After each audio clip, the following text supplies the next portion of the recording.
എല്ലാവർക്കും നമസ്കാരം. Sneha safety environmental and health academy Pazhoor നടത്തുന്ന ഹെൽത്ത് ആൻഡ് സേഫ്റ്റി പ്രാക്ടീഷണേഴ്സ് ട്രെയിനിങ്ങിൻ്റെ പാർട്ട് 4 എല്ലാവർക്കും സ്വാഗതം. ഇന്ന് നമ്മൾ ഡിസ്കസ് ചെയ്യാൻ പോകുന്നത് occupational health and safety management സിസ്റ്റത്തെ പറ്റിയാണ്. എന്താണ് ഒരു health and safety management system? നമുക്കറിയാം, എന്ത് കാര്യവും പ്രോപ്പറായിട്ട് മാനേജ് ചെയ്യണമെങ്കിൽ നമുക്ക് നിയതമായ ഒരു സ്ട്രക്ചർ വേണം, ഒരു ഫ്രെയിം വർക്ക് വേണം. അതിൽ ഓരോ ഘട്ടങ്ങളും ശരിയായ രീതിയിൽ നടക്കുന്നുണ്ടോ എന്ന് നമുക്കറിയണമെങ്കിൽ ഒരു നിയതമായ സ്ട്രക്ചറിലൂടെ പോകണം. ആ ഫ്രെയിം വർക്കിനെയാണ് occupational health and safety manage ചെയ്യാൻ ഉപയോഗിക്കുന്ന ആ ഫ്രെയിം വർക്കിനെയാണ് എന്ത് പറയുന്നത്, occupational health and safety management system. നമുക്ക് ഉദാഹരണത്തിന് നോക്കാം. ഒരു ഷോപ്പ്, ആ ഷോപ്പിൽ നമ്മൾ എന്ത് ചെയ്യും, അതിൻ്റെ ഓണർ പലതരം സാധനങ്ങൾ, ആ ഷോപ്പിൽ എന്താണോ അവർ ഉദ്ദേശിക്കുന്നത് ആ സാധനങ്ങളെല്ലാം വാങ്ങി ഇടും. എന്നിട്ട് ഓരോ ദിവസവും അദ്ദേഹം അത് എന്ത് ചെയ്യും, ചെക്ക് ചെയ്യും. അതല്ലെങ്കിൽ മാസത്തിലൊരിക്കൽ അല്ലെ വർഷത്തിലൊരിക്കൽ അത് ചെക്ക് ചെയ്യും. എന്നിട്ട് എന്തൊക്കെയാണോ അവിടെ പോരായ്മകളുള്ളത് അതെല്ലാം തീർത്ത് അടുത്ത വർഷത്തേക്ക് എന്ത് ചെയ്യും, അല്ലെങ്കിൽ അടുത്ത മാസത്തേക്ക് അല്ലെ അടുത്ത ദിവസത്തേക്ക് അവർ എന്ത് ചെയ്യും, പ്രോപ്പർ മാനേജ് ചെയ്യും. അങ്ങനെ health and safety system manage ചെയ്യാൻ ഉപയോഗിക്കുന്ന വ്യത്യസ്ത തരം മാനേജ്മെൻറ്റ് സിസ്റ്റംസ് ഉണ്ട്. അതിനെപ്പറ്റി നമുക്ക് 1 by 1 നോക്കാം. ഇൻ്റർനാഷണലി ഉപയോഗിക്കുന്ന manage health and safety management systems ആണ് എന്ത്, ISO 45001, ILO OSH 2001. ലോകത്ത് ഏകദേശം 2.3 മില്യൺ, അതായത് 23 ലക്ഷം ആൾക്കാർ ഓരോ വർഷവും എന്ത് ചെയ്യുന്നുണ്ട്, ഒക്യുപേഷണൽ ആക്സിഡൻറ്റ്, അതായത് തൊഴിൽപരമായ അപകടങ്ങളിലൂടെ മരണപ്പെടുന്നുണ്ട്. ഒന്നുകൂടെ നമ്മൾ വ്യക്തമായി പറഞ്ഞാൽ, ഒരു ദിവസം ഏകദേശം 6000 പേര് ലോകത്ത് മരണപ്പെടുന്നുണ്ട്. എന്തിലൂടെ? വർക്കിംഗ് പ്ലേസിൽ ഒക്യുപേഷണൽ ആക്സിഡൻറ്റിലൂടെ. ഇതിനെ നമുക്ക് എലിമിനേറ്റ് ചെയ്യാൻ അല്ലെങ്കിൽ മിനിമൈസ് ചെയ്യാൻ, അതിനെ ശരിയായ രീതിയിൽ മാനേജ് ചെയ്യണം. അവിടുത്തെ കാര്യങ്ങളെപ്പറ്റി പഠിക്കണം. അതിൻ്റെ എന്താണ് അവിടുത്തെ പോരായ്മകൾ, എന്താണ് അവിടുത്തെ വീഴ്ചകൾ, ഇതെല്ലാം പഠിച്ചിട്ട് നമ്മൾ പ്രോപ്പറായിട്ട് മുന്നോട്ട് പോകണം. അതിനെ പറ്റി നമുക്കിപ്പോൾ അറിയണമെങ്കിൽ ഒരു ആക്സിഡൻറ്റ് ഉണ്ടായാലുള്ള നഷ്ടങ്ങളെപ്പറ്റി ആദ്യം അറിയാം. ഒരു ആക്സിഡൻറ്റ് സംഭവിച്ചു കഴിഞ്ഞാൽ മൊറാൽ, ലീഗൽ ആൻഡ് ഫിനാൻഷ്യൽ, ഇങ്ങനെ 3 തരം നഷ്ടങ്ങളുണ്ട്. മൊറാൽ നമുക്കറിയാം. മൊറാൽ സംഭവിച്ചു കഴിഞ്ഞാൽ, ഇപ്പോൾ ഒരു എംപ്ലോയർ അവരുടെ എംപ്ലോയിക്ക് ഒരു സേഫ് സിസ്റ്റം ഓഫ് വർക്ക്, അപകടമില്ലാതെ ഹെൽത്ത് പ്രോബ്ലംസ് ഇല്ലാതെ വർക്ക് ചെയ്യാൻ വേണ്ട ഒരു തൊഴിൽപരമായ സാഹചര്യം ഒരുക്കി കൊടുക്കുക എന്നുള്ളത് ഒരു എംപ്ലോയറുടെ റെസ്പോൺസിബിലിറ്റിയാണ്. അതേപോലെ ലീഗൽ, ഒരു അപകടം നടന്നു കഴിഞ്ഞാൽ പലതരത്തിലുള്ള ലീഗൽ നിയമപരമായ വിഷയങ്ങളും വരാം. ചിലപ്പം എംപ്ലോയറെ അല്ലെങ്കിൽ അതുമായി ബന്ധപ്പെട്ട ആൾക്കാരെ പിടിച്ച് ജയിലടയ്ക്കാം, ഇംപ്രിസൺമെൻറ്റ്. അതല്ലെങ്കിൽ ഹെവി ഫൈൻസ് വരാം. അങ്ങനെ ഒരുപാട് പ്രശ്നങ്ങളുണ്ട്.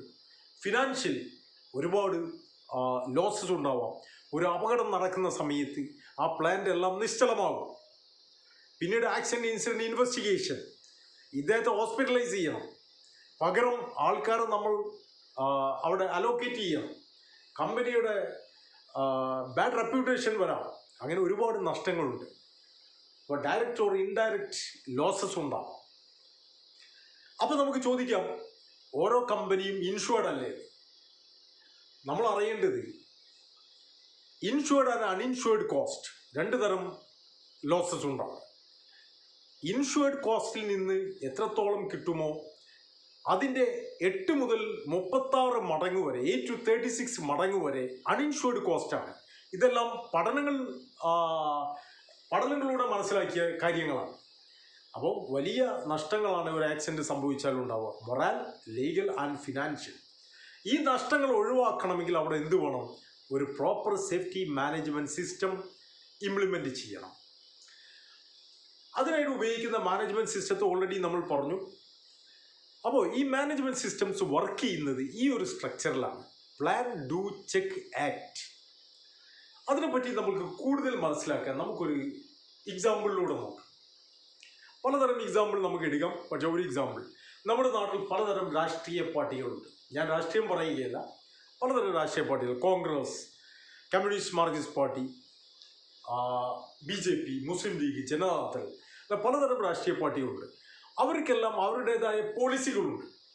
ഓരോരുത്തർക്കും ഓരോ പോളിസി ആയിരിക്കും. ആ പോളിസിയിൽ ആകൃഷ്ടരായ ആൾക്കാരാണ് അവരുടെ മെമ്പേഴ്സ്. അവരുടെ ആ രാഷ്ട്രീയ പാർട്ടിയുടെ ആ മാനേജ്മെൻറ്റ് സിസ്റ്റം പ്രോപ്പറായി നടക്കാൻ അവരുടെ ഒരു പോളിസി, ആ പോളിസി പ്രോപ്പറായി ഇംപ്ലിമെൻറ്റ് ചെയ്യാൻ അവർ പ്രോപ്പറായിട്ടുള്ള പലതരം പ്ലാനിങ്ങുകൾ ഉണ്ടാക്കും. ആ പ്ലാനിങ്ങുകൾ ഒരു നിശ്ചിത രീതിയിൽ വളരെ ഇഫക്റ്റീവായിട്ട് അവിടെ ഇംപ്ലിമെൻറ്റ് ചെയ്യും. അപ്പോഴാണ് എന്ത് ചെയ്യുക, ഓരോ വർഷവും ആ രാഷ്ട്രീയ പാർട്ടി മേൽക്കോയ്മ നേടുകയും രാഷ്ട്രീയത്തിലേക്ക്, ഭരണത്തിലേക്ക് വരികയും ചെയ്യുന്നത്. അപ്പോൾ പ്രോപ്പറായിട്ട് പ്ലാനിങ് ഉണ്ടാക്കി പ്രോപ്പറായിട്ട് ഇംപ്ലിമെൻറ്റ് ചെയ്യുന്ന ആൾക്കാർ എന്ത് ചെയ്യും, വിജയിക്കും. ആ ഉണ്ടാക്കിയ പ്ലാൻ, ആ ഇംപ്ലിമെൻറ്റ് ചെയ്ത കാര്യങ്ങൾ, ഇതെല്ലാം പ്രോപ്പറായിട്ട് വർക്കൗട്ട് ആകുന്നുണ്ടോ എന്നുള്ളത് അവർ നിശ്ചിത സമയങ്ങളിൽ അത് ചെക്ക് ചെയ്തുകൊണ്ടേയിരിക്കും. ചിലപ്പോൾ ദിവസങ്ങളിൽ ചെക്ക് ചെയ്യും, ചിലപ്പോൾ ആഴ്ചകളിൽ ചെക്ക് ചെയ്യുന്ന മറ്റ് ചെക്കിങ് ഉണ്ടാവും, ചിലപ്പോൾ മാസങ്ങളിൽ, ചിലപ്പം ആനുവലി. നമ്മൾ ചില സമയങ്ങളിലെല്ലാം കേൾക്കാറുണ്ട് ചില രാഷ്ട്രീയ പാർട്ടികളെല്ലാം പറയുന്നത് ഒരു 5 വർഷം മുന്നേ ചെയ്ത ഏതെങ്കിലും ഒരു പ്രവൃത്തി അത് ചരിത്രപരമായ മണ്ടത്തരമായി പോയി, അതല്ലെങ്കിൽ അത് തെറ്റായിപ്പോയി എന്നൊക്കെ. അപ്പോൾ അവർ അത് പ്രോപ്പറാണ് എന്ന് വിചാരിച്ചു, പ്രോപ്പറായി പ്ലാൻ ചെയ്തു, അവർ ഇംപ്ലിമെൻറ്റ് ചെയ്തു. അതിനുശേഷം അവർ ചെക്ക് ചെയ്യുന്ന സമയത്താണ് അവർക്ക് മനസ്സിലാവുന്നത്. അപ്പോൾ ഓരോ ദിവസവും, ഓരോ ആഴ്ചയിലും, ഓരോ മാസങ്ങളിലും, ആനുവലിയും എല്ലാം അതിൻ്റെ നിയതമായ ചെക്കിങ്ങിലൂടെ അവർക്ക് മനസ്സിലാക്കാൻ പറ്റും. അങ്ങനെ ആ കണ്ടെത്തിയ തെറ്റുകൾ അല്ലെങ്കിൽ ആ സിസ്റ്റത്തെ അവരെന്ത് ചെയ്യും, റിവ്യൂ ചെയ്യുന്നതിലൂടെ നമുക്ക് എന്താ മനസ്സിലാവുന്നത്, ലെസൺ ലേണിംഗ് എന്താണോ, എവിടെയാണോ പ്രശ്നങ്ങൾ വന്നത് എന്ന്, അത് പ്ലാനിലാണോ ഡൂയിലാണോ, എവിടെയാണോ പ്രശ്നങ്ങൾ വന്നത് എന്നുള്ളത് നമ്മൾ റിവ്യൂ ചെയ്യുമ്പോൾ മനസ്സിലാവും. അങ്ങനെ നമ്മൾ അതിനെ ശരിയായ രീതിയിലേക്ക് റിവ്യൂ ചെയ്ത് മാറ്റം വരുത്തി നമ്മൾ പുതിയ രീതിയിൽ എന്ത് ചെയ്യും, ഇംപ്ലിമെൻറ്റ് ചെയ്ത് ഇതിനെ കൂടുതൽ ഇഫക്റ്റീവ് ആക്കാൻ വേണ്ടി ശ്രമിക്കും. ഇത് തന്നെയാണ് നമ്മൾ സേഫ്റ്റിയിലും, ഹെൽത്ത് ആൻഡ് സേഫ്റ്റിയിലും ചെയ്യുന്നത്.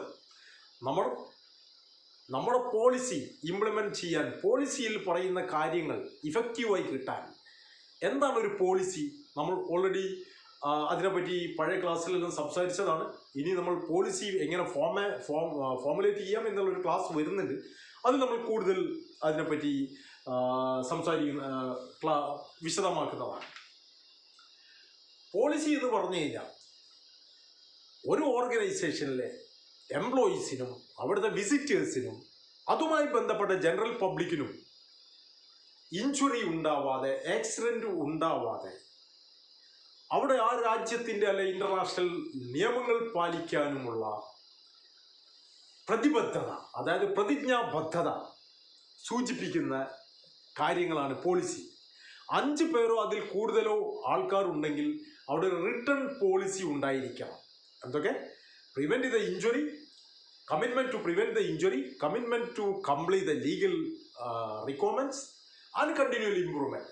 ഇത് ഒരു റിട്ടേൺ ഡോക്യുമെൻ്റ് ഉണ്ടാക്കിയതിനെയാണ് പോളിസി എന്ന് പറയുന്നത്. പിന്നെ ഞാൻ നേരത്തെ പറഞ്ഞ അവിടെ എന്തെല്ലാം കാര്യങ്ങൾ പ്ലാൻ ചെയ്യണോ ആ കാര്യങ്ങളെല്ലാം. പിന്നെ ഡു എന്ന് പറഞ്ഞു കഴിഞ്ഞാൽ ആ പ്ലാൻ ചെയ്ത കാര്യങ്ങൾ ഇംപ്ലിമെൻറ്റ് ചെയ്യുന്നതിനാണ് ഡു എന്നുള്ളത് കൊണ്ട് ഉദ്ദേശിക്കുന്നത്. ചെക്ക് എന്ന് പറഞ്ഞു കഴിഞ്ഞാൽ ഞാൻ നേരത്തെ പറഞ്ഞ മാതിരിയുള്ള ചെക്കിങ് ആൻഡ് ആക്ട് റിവ്യൂ. ഇതിന് നമുക്ക് വിശദമായിട്ട് ഒന്ന് നോക്കാം. പോളിസി ആൻഡ് പ്ലാനിങ് കൊണ്ട് ഉദ്ദേശിക്കുന്നത് ഹെൽത്ത് ആൻഡ് സേഫ്റ്റി കൺസിഡറേഷനിൽ നാം ഇപ്പോൾ എവിടെ നിൽക്കുന്നുവെന്നും നമ്മുടെ പോളിസി അനുസരിച്ച് നാം എവിടെ എത്തണമെന്നും തീരുമാനിക്കുക. അതിനു വേണ്ട പ്ലാനിങ് എല്ലാം ചെയ്യുക എന്നുള്ളതാണ്. ഉദാഹരണം, നമ്മുടെ ഓർഗനൈസേഷനിൽ അതിൻ്റെ ഡേ ടു ഡേ ആക്ടിവിറ്റിയിൽ നാം ഒരുപാട് മെറ്റീരിയൽസ്, എക്യുപ്മെൻറ്റ്, എംപ്ലോയീസ്, അഥവാ മാൻ പവർ എന്നിവ വിവിധ വർക്കിംഗ് എൻവയോൺമെൻറ്റിൽ എന്ത് ചെയ്യും, ഉപയോഗിക്കും. അപ്പോൾ അവിടെയുള്ള ആ വർക്കുകൾ ചെയ്യുമ്പോൾ ഒരുപാട് കുറേ ഹസാർഡുകളും റിസ്കുകളും ഉണ്ടാവും. അപ്പോൾ അതിലുള്ള റിസ്ക് നമ്മൾ എങ്ങനെ കൺട്രോൾ ചെയ്യും, അപ്പോഴല്ലേ നമുക്ക് ആക്സിഡൻറ്റ് ഒഴിവാക്കാൻ പറ്റുള്ളൂ. അതിനു വേണ്ടി നമ്മൾ എന്തെല്ലാം ചെയ്യണം? നമ്മൾ പ്രോപ്പറായിട്ട് റിസ്ക് അസസ്മെൻറ്റ് ഉണ്ടാക്കണം, പ്രോപ്പർ പ്രൊസീജിയേഴ്സ് ഉണ്ടാക്കണം, അങ്ങനെ ഒരുപാട് കാര്യങ്ങൾ ചെയ്യാനുണ്ട്. അതിന് ഇപ്പം ഈ ആക്ടിവിറ്റിക്ക് ഉദാഹരണം അതിനുവേണ്ടി സൂട്ടബിൾ ആയിട്ടുള്ള എക്യുപ്മെൻ്റ് ചെയ്ത് മെറ്റീരിയൽസ് ചെയ്ത് കോമ്പിറ്റൻറ്റ് പീപ്പിൾ ആരൊക്കെ ഏത് വർക്കിംഗ് എൻവയോൺമെൻറ്റിലായിരിക്കണം അത് ചെയ്യേണ്ടത്, ഒരു എമർജൻസി സിറ്റുവേഷൻ ഉണ്ടായാൽ അതിനെ എങ്ങനെ ഡീൽ ചെയ്യാം, ഏതെല്ലാം തരത്തിലുള്ള ട്രെയിനിങ്സ് എംപ്ലോയീസിന് കൊടുക്കണം, അവിടെ ഉപയോഗിക്കേണ്ട PPE അതായത് പേഴ്സണൽ പ്രൊട്ടക്റ്റീവ് എക്യുപ്മെൻറ്റ് ഏതൊക്കെ തുടങ്ങിയ നമ്മുടെ പോളിസിക്ക് അനുയോജ്യമായ രീതിയിൽ എന്തെല്ലാം കണ്ടെത്തണം അതെല്ലാം നമ്മൾ എന്ത് ചെയ്യണം, ആ പ്ലാനിങ്ങിലൂടെ ആസൂത്രണം ചെയ്യണം, പ്ലാനിങ് ചെയ്യാം. ഒരു health and safety management system work out ആവാൻ ഉള്ളൊരു സ്ട്രക്ചർ, ആ സ്ട്രക്ചറാണ് എന്ത്, plan, do, check, act, approach. നമുക്ക് ഇതിനെ വിശദമായിട്ടൊന്ന് നോക്കാം. Plan, policy and planning. എല്ലാ കമ്പനിക്കും അവരുടേതായ ഒരു പോളിസി ഉണ്ടായിരിക്കും. പോളിസിയെപ്പറ്റി നമ്മളൊരു മുൻ വീഡിയോയിൽ പറഞ്ഞിട്ടുണ്ട്. ഇനി വീണ്ടും എങ്ങനെ ഒരു പോളിസി ഫോർമുലേറ്റ് ചെയ്യാം എന്നുള്ള ഒരു ക്ലാസ് വരുന്നുണ്ട്. അതിലതിനെ വിശദമായി പറയുന്നതായിരിക്കും.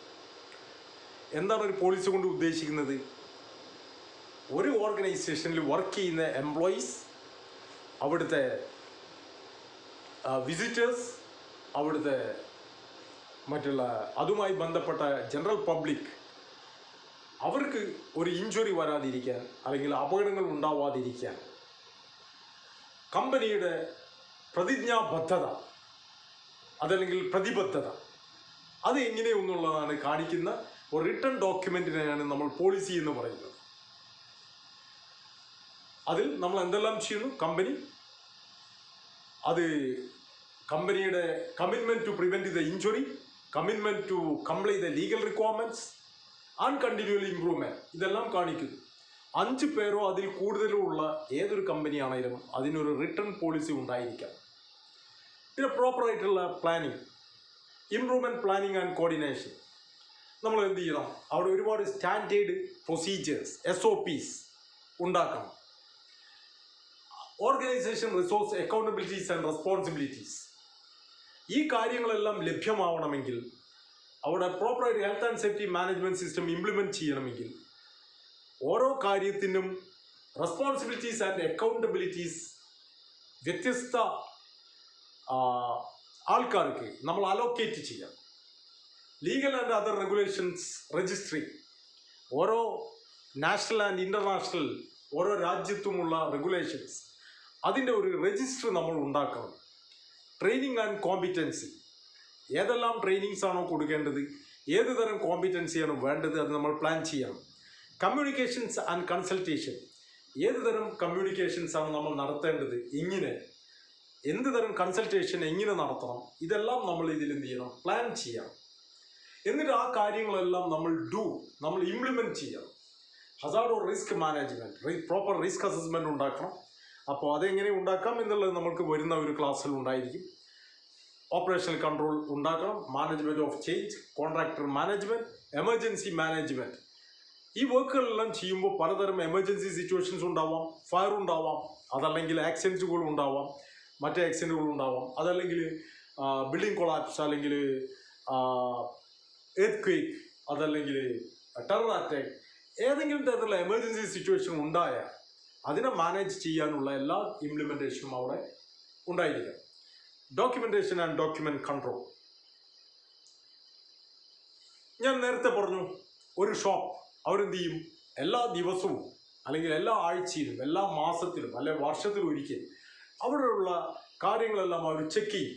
എന്താണ് അവരുടെ പ്രോപ്പറായിട്ട് അവരുടെ പോളിസി അനുസരിച്ച് അവിടെ കാര്യങ്ങൾ നടക്കുന്നുണ്ടോ, അതല്ലെങ്കിൽ അതിൽ നിന്ന് എന്തെങ്കിലും ഡീവിയേഷൻ ഉണ്ടോ, എന്തെല്ലാം പോരായ്മകളാണ് ഉള്ളത്, അവർ ചെക്ക് ചെയ്തുകൊണ്ടേയിരിക്കും. അതേപോലെ നമ്മുടെ ഇൻഡസ്ട്രിയിൽ നമ്മൾ എന്ത് ചെയ്യണം? ഹെൽത്ത് ആൻഡ് സേഫ്റ്റി റിക്വയർമെൻറ്റ് നമ്മുടെ പോളിസിക്ക് അനുസരിച്ച് അവിടെ ഇംപ്ലിമെൻറ്റേഷൻ നടക്കുന്നുണ്ടോ എന്ന് നമ്മൾ എന്ത് ചെയ്യണം? ചെക്ക് ചെയ്യണം. അതിന് ഒരുപാട് മെത്തേഡുകളുണ്ട്. 2 തരം ചെക്കിംഗ് ആണ് സാധാരണ ഉള്ളത്. ഒന്ന് proactive monitoring and reactive monitoring. Proactive monitoring എന്ന് പറഞ്ഞാൽ ഒരു ഇവൻറ്റ്, അതായത് ഒരു ആക്സിഡൻറ്റ് സംഭവിക്കുന്നതിന് മുമ്പ് നമ്മൾ എന്ത് ചെയ്യാണ്? നമ്മുടെ national and international regulations, laws പിന്നെ നമ്മുടെ പോളിസിയൊക്കെ അനുസരിച്ച് അവിടെ നടക്കുന്നുണ്ടോ എന്ന് ഡെയിലി അല്ലെങ്കിൽ വീക്കിലി അല്ലെങ്കിൽ മന്ത്ലി നമ്മൾ ചെക്ക് ചെയ്തുകൊണ്ടേയിരിക്കും, അല്ലെങ്കിൽ ആനുവലി. അത് നമ്മൾ എങ്ങനെയാണ് ചെക്ക് ചെയ്യുന്നത്? Site inspection, safety tour, safety survey അല്ലെങ്കിൽ ഓഡിറ്റിംഗ്, ഇത്തരം കാര്യങ്ങളിലൂടെയൊക്കെ നമ്മൾ എന്ത് ചെയ്യും? അത് ചെക്ക് ചെയ്തുകൊണ്ടേയിരിക്കും. അപ്പോൾ അതിൽ വരുന്ന എന്തെങ്കിലും വീഴ്ചകൾ നമ്മൾ കണ്ടെത്തിയാൽ അപ്പോൾ തന്നെ നമുക്ക് എന്ത് ചെയ്യാം? അതിനെ പരിഹരിക്കാവുന്നതാണ്. പിന്നെ നമ്മൾ ഇതിനെ റിവ്യൂ ചെയ്യും. റിവ്യൂ ചെയ്യുന്നതിലൂടെ എന്താണ് നമുക്ക് ബെനിഫിറ്റ്? നമുക്ക് അവിടെയുള്ള പോരായ്മകൾ കണ്ടെത്തി അതിനെ നമുക്ക് എന്ത് ചെയ്യാം? ലെസൺ ലേണിംഗ്, അതിലൂടെ പാഠങ്ങൾ പഠിച്ച് നമുക്ക് എന്ത് ചെയ്യാം? ആ പ്രശ്നങ്ങൾ ഒഴിവാക്കി ഒരു ബെറ്റർ ഫ്യൂച്ചർ നമുക്ക് എന്ത് ചെയ്യാം? ഉണ്ടാക്കിയെടുക്കാൻ പറ്റും. ഇനി നമുക്ക് വ്യത്യസ്ത തരം മാനേജ്മെൻറ്റ് സിസ്റ്റത്തെ പറ്റി ഒന്ന് പഠിക്കാം. ISO 45001 2018 Occupational Health and Safety Management System, ISO 9001 2015 Quality Management System, ISO 14001 2015 Environmental Management System. ഇതെല്ലാം ISO ഫാമിലിയിൽ നിന്നുള്ള വ്യത്യസ്ത മാനേജ്മെൻറ്റ് സിസ്റ്റംസാണ്. International organisation for standardisation. നമ്മളെല്ലാം കേട്ടിട്ടുണ്ടായിരിക്കും 9001 പറ്റി. അതായത് ഓരോ പ്രോഡക്റ്റ് അല്ലെ കമ്പനി അല്ലെ എന്താണെങ്കിലും അവിടുത്തെ ക്വാളിറ്റി മെയിൻറ്റെയിൻ ചെയ്യാൻ വേണ്ടിയിട്ടുള്ള ഉറപ്പുവരുത്താനുള്ള മാനേജ്മെൻറ്റ് സിസ്റ്റമാണ്. അതേപോലെ സേഫ്റ്റി മാനേജ്മെൻറ്റ് സിസ്റ്റം ഉറപ്പുവരുത്താനുള്ളതാണ് എന്ത്? ISO 45001. ഇത്രയും കാലം ISO 9001 ISO 14001 ISO ഫാമിലിയിൽ നിന്നും അതിൻ്റെ കൂടെ ബ്രിട്ടീഷ് സ്റ്റാൻഡേർഡ് ഇൻസ്റ്റിറ്റ്യൂഷൻ്റെ OSHAS 18001 ആയിരുന്നു ഇത്രയും കാലം നമ്മൾ ഹെൽത്ത് ആൻഡ് സേഫ്റ്റി മാനേജ്മെൻറ്റ് സിസ്റ്റമായിട്ട് ഉപയോഗിച്ചിരുന്നത്. പക്ഷേ ഇപ്പോൾ ISO തന്നെ അവരുടെ 45001 എന്ന് പറയുന്ന മാനേജ്മെൻറ്റ് സിസ്റ്റം ഇംപ്ലിമെൻറ്റ് ചെയ്തു, കൊണ്ടുവന്നു. അപ്പോൾ ഇപ്പോൾ എല്ലാ കമ്പനികളും അതിലേക്കുള്ള ട്രാൻസിഷൻ പീരീഡിലാണ്. പല കമ്പനികളും 45001 ഇംപ്ലിമെൻറ്റ് ചെയ്തു തുടങ്ങി. ചില കമ്പനികൾ ഇപ്പോഴും OSHAS 18001 ആണ്. ഭാവിയിൽ അവർ ഇതിലേക്ക് മാറുന്നതാണ്. അതേപോലെ മറ്റൊരു ഇൻ്റർനാഷണൽ മാനേജ്മെൻറ്റ് സിസ്റ്റമാണ് നമ്മൾ ഓൾറെഡി ഡിസ്കസ് ചെയ്തു, ILOSH 2001. അപ്പോൾ അതേപോലെ Indian management system IS Indian standard 18001 2007. അപ്പോൾ ഇന്ത്യയിൽ നമ്മുടെ നാട്ടിലാണെങ്കിൽ ഇന്ത്യൻ സ്റ്റാൻഡേർഡ് IS 18001 ഫോളോ ചെയ്യണം. അതിൻ്റെ കൂടെ ഇൻ്റർനാഷണൽ മാനേജ്മെൻറ്റ് സിസ്റ്റവും ഫോളോ ചെയ്യുന്നതാണ്. നമ്മൾ ഇനി എന്താണ് ഒരു പോളിസി എന്ന് നോക്കാം. നമ്മൾ ഓൾറെഡി സംസാരിച്ചു പോളിസി. അപ്പോൾ കമ്പനിയുടെ health prevention of the injury and legal requirements complaint, അത് ലീഗൽ റിക്വയർമെൻറ്റ് നമ്മൾ എന്ത് ചെയ്യുക? മീറ്റ് ചെയ്യുക. അതേപോലെ കണ്ടിന്യൂലി ഇമ്പ്രൂവ്മെൻറ്റ്, ഇത് കാണിക്കാൻ വേണ്ടി കമ്പനിയുടെ ആ പ്രതിജ്ഞാബദ്ധത എഴുതിയ ഒരു ഡോക്യുമെൻ്റ്. പോളിസിക്ക് 3 ഭാഗങ്ങളുണ്ട് സാധാരണ. ഒന്ന് ഞാൻ ഈ പറഞ്ഞ ആ റിട്ടൺ ഡോക്യുമെൻറ്റ്, അത് കമ്പനിയുടെ ടോപ്പ് മാനേജ്മെൻറ്റ്, അതായത് CEO അല്ലെങ്കിൽ ജനറൽ മാനേജർ തുടങ്ങിയ ആൾക്കാർ എന്ത് ചെയ്യണം? സൈൻ ചെയ്യണം. അവർ സൈൻ ചെയ്താൽ അതിൻ്റെ അർത്ഥം അതിൻ്റെ താഴെയുള്ള എല്ലാവരും അത് ഫോളോ ചെയ്യാൻ ബാധ്യസ്ഥരാണ്. അപ്പോൾ കമ്പനിയുടെ നയമാണ്, എയിമാണ് ഈ ഹെൽത്ത് ആൻഡ് സേഫ്റ്റി റിസൾട്ട് കിട്ടാനുള്ള, പ്രൊട്ടക്റ്റ് ചെയ്യാനുള്ള. അതേപോലെ അത് ഇംപ്ലിമെൻറ്റ് ചെയ്യണമെങ്കിൽ ഓരോ കാര്യങ്ങളും അതാത് ആൾക്കാരെ റെസ്പോൺസിബിൾ ആയിരിക്കാം. അവർക്കുള്ള റോൾസ് ആൻഡ് റെസ്പോൺസിബിലിറ്റീസ് അസൈൻ ചെയ്യുന്ന ഭാഗമാണ് ഓർഗനൈസേഷൻ. അതേപോലെ ഈ പോളിസി സ്റ്റേറ്റ്മെൻറ്റിൽ പറഞ്ഞ ലക്ഷ്യം കിട്ടാൻ, പ്രിവെൻഷൻ ഓഫ് ഇഞ്ചുറി, അതല്ലെങ്കിൽ കംപ്ലീറ്റ് ദ ലീഗൽ റിക്വയർമെൻറ്റ് അല്ലെങ്കിൽ കണ്ടിന്യൂൽ ഇമ്പ്രൂവ്മെൻറ്റ് കിട്ടണമെങ്കിൽ എന്ത് ചെയ്യണം? നമ്മളവിടെ ഒരുപാട് കാര്യങ്ങൾ ചെയ്യേണ്ടതുണ്ട്. ആ ചെയ്യുന്ന ഭാഗത്തെയാണ് എന്ത് പറയുന്നത്? അറേഞ്ച്മെൻറ്റ് സെക്ഷൻ എന്ന് പറയുന്നത്. നമുക്ക് നോക്കാം ചില അറേഞ്ച്മെൻറ്റ് സെക്ഷൻ ഉദാഹരണങ്ങൾ. ക്യാരിങ് ഔട്ട് റിസ്ക് അസസ്മെൻറ്റ്, ഒരു പ്രോപ്പറായിട്ട് ഹസാർഡിനെ ഐഡൻറ്റിഫൈ ചെയ്ത് അതിൻ്റെ റിസ്ക് മനസ്സിലാക്കി പ്രോപ്പർ കൺട്രോൾ മെഷേഴ്സ് കൊടുക്കണമെങ്കിൽ ഇപ്പോൾ അവിടെ ഉള്ള കൺട്രോൾ മെഷേഴ്സ് ഇനഫാണോ, സഫിഷ്യൻ്റ് ആണോ, അതല്ലെങ്കിൽ മോർ കൺട്രോൾ മെഷേഴ്സ് ഇംപ്ലിമെൻറ്റ് ചെയ്യണമോ, ഇതെല്ലാം നമുക്കൊരു റിസ്ക് അസസ്മെൻറ്റ് പ്രോപ്പറായിട്ട് ഉണ്ടാക്കിയാലേ മനസ്സിലാവുള്ളൂ. അതുണ്ടാക്കണം. അതേപോലെ accident and near miss report, recording and investigation. ഒരു ആക്സിഡൻറ്റോ ഇൻസിഡൻറ്റോ ഉണ്ടാകുമ്പോൾ എന്ത് ചെയ്യണം? പ്രോപ്പറായിട്ട് ഇൻവെസ്റ്റിഗേറ്റ് ചെയ്യണം, വർക്കേഴ്സുമായിട്ട് കൺസൾട്ട് ചെയ്യണം, പ്രോപ്പറായിട്ട് വെൽഫെയർ, എംപ്ലോയീസിൻ്റെ വെൽഫെയർ ഫെസിലിറ്റീസ് അല്ലെങ്കിൽ first year provision, house keeping, പ്രോപ്പറായിട്ട് ഹൗസ് കീപ്പിംഗ് ഉണ്ടായിരിക്കണം, fire safety prevention, emergency procedures, noise survey, അങ്ങനെ ഒരുപാട് കാര്യങ്ങൾ നമ്മൾ എന്ത് ചെയ്യണം, അവിടെ ഇംപ്ലിമെൻ്റ് ചെയ്യേണ്ടതുണ്ട്. ആ ഇംപ്ലിമെൻ്റ് ചെയ്യുന്ന ഭാഗമാണ് എന്ത്, അറേഞ്ച്മെൻറ്റ് സെക്ഷൻ. അപ്പോൾ ഒരു കമ്പനിയുടെ മാനേജ്മെൻറ്റ് സിസ്റ്റം എന്ന് പറഞ്ഞു കഴിഞ്ഞാൽ ഒട്ടുമിക്ക കാര്യങ്ങളും പോളിസിയിൽ തന്നെ വന്നു കഴിഞ്ഞു. ഒരു പോളിസി ഫോർമുലേറ്റ് ചെയ്ത് കഴിഞ്ഞാൽ അത് പ്രോപ്പറായിട്ട് ഇംപ്ലിമെൻ്റ് ചെയ്യാൻ വേണ്ടി നമ്മൾ എന്ത് ചെയ്യണം, ഒബ്ജക്റ്റീവ്സ് ഫോർമുലേറ്റ് ചെയ്യണം. ഒബ്ജക്റ്റീവ് എന്തായിരിക്കണം, സ്മാർട്ടായിരിക്കണം. Smart, specific, measurable, achievable, realistic and time bounded.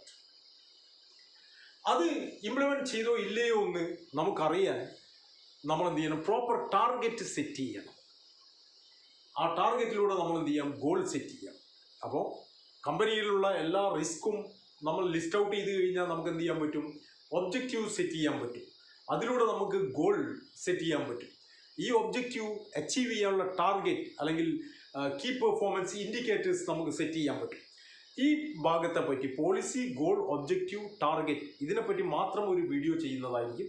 അതിലൂടെ നിങ്ങൾക്ക് എങ്ങനെ ഒരു പോളിസി ഫോർമുലേറ്റ് ചെയ്യാം, എങ്ങനെ ഗോൾ സെറ്റ് ചെയ്യാം, എങ്ങനെ ഒബ്ജക്റ്റീവ് സെറ്റ് ചെയ്യാം, എങ്ങനെ ടാർഗറ്റ്, എങ്ങനെ KPI കീ പെർഫോമൻസ് ഇൻഡിക്കേറ്റേഴ്സ് കണ്ടെത്താം, ഇതെല്ലാം നമുക്ക് മറ്റൊരു വീഡിയോയിലൂടെ ഡിസ്കസ് ചെയ്യാവുന്നതാണ്. നമുക്ക് ഹെൽത്ത് ആൻഡ് സേഫ്റ്റി പ്രാക്ടീഷണറെ ജനറൽ റോൾസ് ആൻഡ് റെസ്പോൺസിബിലിറ്റീസിനെ പറ്റി ഒന്ന് നോക്കാം. Providing information and advice to employer or organisation. ഒരു ഓർഗനൈസേഷൻ അല്ലെങ്കിൽ എംപ്ലോയർ ഹെൽത്ത് ആൻഡ് സേഫ്റ്റിയെ പറ്റിയുള്ള ലീഗൽ ആൻഡ് അതർ അഡ്വൈസ് എല്ലാം കൊടുക്കേണ്ടത് ആരാണ്, ഹെൽത്ത് ആൻഡ് സേഫ്റ്റി പ്രാക്ടീഷണറാണ്. HSC officer, HSC engineer, HSC manager or adviser, ഇങ്ങനെ പറഞ്ഞ പല പേരിലും അറിയപ്പെടുന്ന പ്രാക്ടീഷണർ, അവർ ഇതിനെപ്പറ്റി അവെയർ ആയിരിക്കണം, അത് കൊടുക്കണം. അതെല്ലാം നമുക്ക് എന്തെല്ലാം വേണ്ടെന്നുള്ള പിന്നീട് ഡിസ്കസ് ചെയ്യാം. Monitoring effectiveness of action to meet responsibilities, നമ്മൾ പറഞ്ഞ മാനേജ്മെൻറ്റ് സിസ്റ്റം അവിടെ മോണിറ്റർ ചെയ്യാം. Identify problem like hazards, daily site ഇൻസ്പെക്ഷനിലൂടെയും സേഫ്റ്റി ടൂറിലൂടെയും എല്ലാം നമ്മൾ എന്ത് ചെയ്യാം, ഹസാർഡുകൾ ഐഡൻറ്റിഫൈ ചെയ്യാം. Assess the risk, assess the need for action, design and develop strategies and plans, advise on relevant current best practices for prevention, assist with the implementation of these strategies and plans, evaluate their effectiveness, maintain key records relating health and safety performance. നമ്മൾ പ്രോപ്പറായിട്ടുള്ള health and safety സിസ്റ്റത്തിൻ്റെ റെക്കോർഡുകൾ നമ്മൾ എന്ത് ചെയ്യണം, maintain ചെയ്യണം. അതിനെപ്പറ്റിയും ഒരു separate class വരാനുണ്ട്. അപ്പോൾ ഈ രീതിയിൽ health and safety management system, അതായത് plan, do, check and act, ഈ കാര്യങ്ങളെല്ലാം പ്രോപ്പറായിട്ട് മാനേജ് ചെയ്യാൻ ഒരു ഹെൽത്ത് ആൻഡ് സേഫ്റ്റി പ്രാക്ടീഷണർക്ക് കഴിയണം. അപ്പോൾ ഇതെല്ലാം നമുക്ക് വിശദമായിട്ട് ഇത് എങ്ങനെ മാനേജ് ചെയ്യാമെന്നുള്ള പ്രാക്ടിക്കൽ ഓറിയൻറ്റഡ് ആയിട്ടുള്ള ക്ലാസ്സുകൾ ഇനി വരാനിരിക്കുന്നുണ്ട്. അപ്പോൾ ഈ ഇതിന് മുന്നുള്ള വീഡിയോസ് കണ്ടിട്ടില്ലെങ്കിൽ എല്ലാവരും അത് നിർബന്ധമായി കാണണം. നമ്മളിതൊരു സിസ്റ്റമാറ്റിക് വേയിലാണ് പോകുന്നത്. ഒരു ഹെൽത്ത് ആൻഡ് സേഫ്റ്റി പ്രാക്ടീഷണർ പ്രോപ്പറായിട്ട് ഈ ഡിസ്റ്റൻസ് എഡ്യൂക്കേഷനിലൂടെ എങ്ങനെ ആയിത്തീരാമെന്നുള്ള എല്ലാ കാര്യങ്ങളും നമ്മൾ ഇതിലൂടെ ഡിസ്കസ് ചെയ്യുന്നതായിരിക്കും. അപ്പോൾ എൻ്റെ മുൻ വീഡിയോകളും കാണുക, ഇനി വരാനിരിക്കുന്ന വീഡിയോകളും കാണുക. അതിലൂടെ നിങ്ങൾക്ക് ഒരു പ്രോപ്പറായിട്ടുള്ള സേഫ്റ്റി പ്രാക്ടീഷണറായിട്ട് മാറാൻ കഴിയുന്നതാണ്. ഓക്കെ, ഒരിക്കൽ കൂടി എല്ലാവർക്കും സേഫ്റ്റി എൻവയോൺമെൻറ്റ് ആൻഡ് ഹെൽത്ത് അക്കാഡമിയുടെ പേരിൽ നന്ദി അറിയിച്ചുകൊള്ളുന്നു. Okay, thank you.